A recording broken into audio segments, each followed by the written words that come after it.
Hey, welcome back. So the first thing we're going to do here is we're going to add a couple of items to your tools and strategies list. We're going to add a tool from the Chester Chills Out videos, and the tool is called cross-pollinating.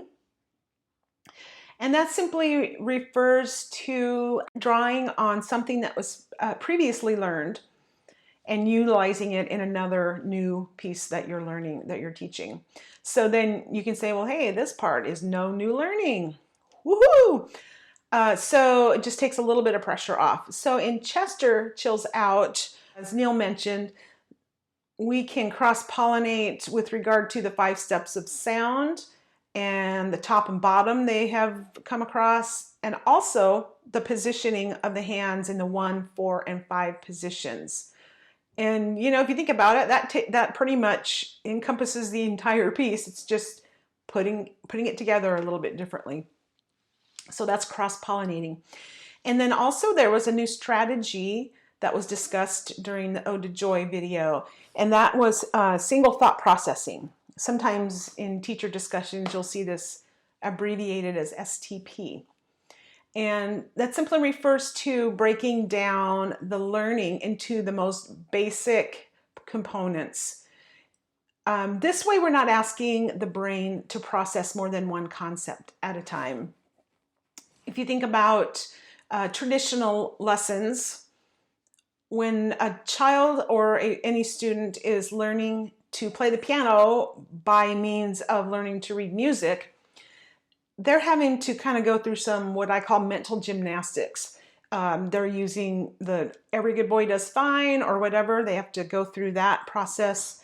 You know, every good boy, okay, that's a B, and then they've got to find the note on the keyboard, and then they've got to process the rhythm and figure that out.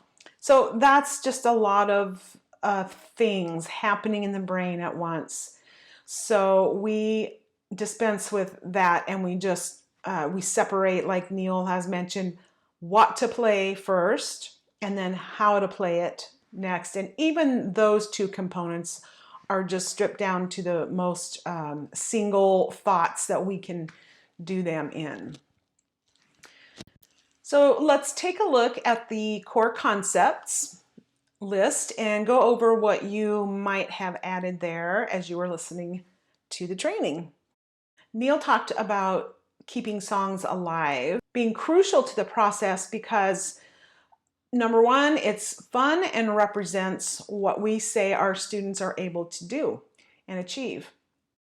Number two, it opens up their playing and performance options because they know all of these songs and they don't need to have their book with them in order to play them.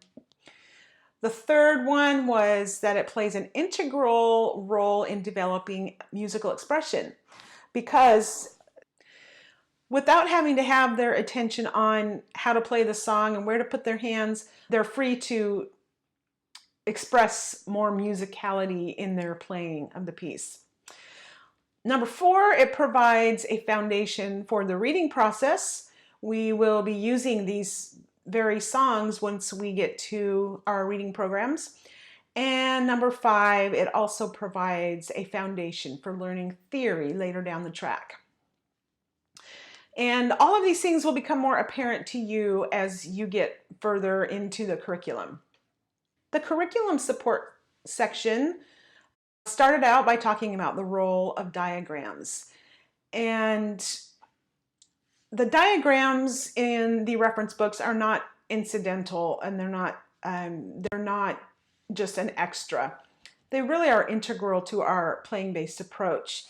The two main purposes that you would have written on your core concepts sheet would be that, number one, it creates a two-dimensional representation on the page, which can then be viewed three-dimensionally on the keyboard, and it transfers into their hands.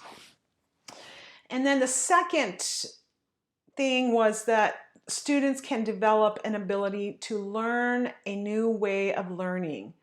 There probably isn't anything else out there that uses this type of learning strategy. So their ability to process those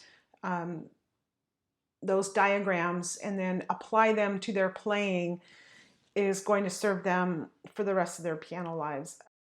And by the way, here's another acronym for you: learning a way of learning. Sometimes you'll see LAWOL. That's what that refers to. Neil also talks about the practice pads, and those really are a wonderful learning resource. Using those gives your students a deeper layer of learning, because you're going to process a song differently when you have no sound attached to it. It kind of forces the students to focus on the visual clues and the patterns, and so it's really crucial to use those for those students that have a good ear, and they will use that to pick out the right notes. I call that poke and hope. And I always tell my students, I don't want you to poke and hope. That's painful for the rest of us. So that helps them to cement those in.